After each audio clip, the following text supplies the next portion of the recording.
জয় হিন্দ বন্ধুরা, আশা করি আপনারা ভালো আছেন।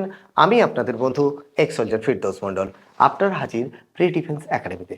বন্ধুরা, আপনারা যারা এসএসসি কনস্টেবল জিডি 2025-এ পরীক্ষা দিতে চলেছেন, তাদের জন্য একদম লাস্ট মুহূর্তের যেগুলি করণীয় সেগুলি বলবো। বন্ধুরা, অনেক স্বপ্ন দেখেছেন, হ্যাঁ, বর্দিটার প্রতি ভালোবাসা, 1 বছর থেকে নিজেদের তৈরি করছেন।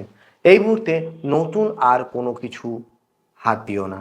অর্থাৎ যদি আপনাদের অঙ্ক দেখা গেল 12টা চ্যাপ্টার হয়েছে, তো ওই 12টাই বারবার প্র্যাকটিস করো। প্রিভিয়াস ইয়ারের কোশ্চেন দিয়ে মহড়া টেস্ট দাও। যদি জিআইএ 25টার মধ্যে 20টা হয়ে থাকে, ওই 20টি।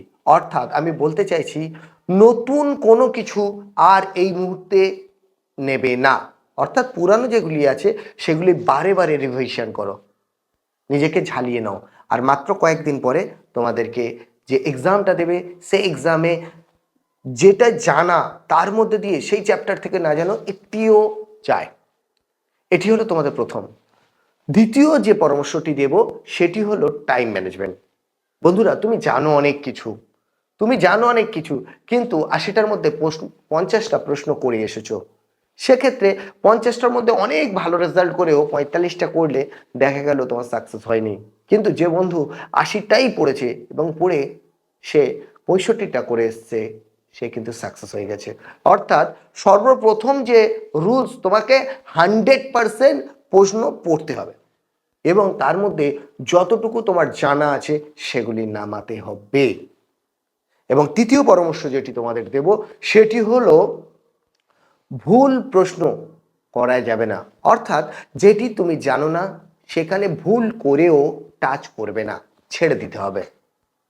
যেমন জানা প্রশ্ন তোমাকে করে আসতে হবে, তেমন অজানা প্রশ্ন যেগুলি জানো না সেগুলি ছেড়ে দিতে হবে। আর একদম লাস্ট মুহূর্তে যে পরামর্শ দেব, এই কদিন রিল্যাক্স থাকো, রাত জেগে পড়বে না, শরীর যাতে না খারাপ থাকে। আর অবশ্যই তোমাকে অনলাইন মহড়া টেস্ট দিতে হবে। আমার অনেক ভাই বোন আছে যারা কোনোদিন কম্পিউটার টাচ করেনি, তাদের বলবো ওই সময় কি হাত কাঁপবে। এটা হয়েছে, আমার একটি ছাত্রী, মালদায় বাড়ি, তার এই প্রবলেমটি হয়েছিল।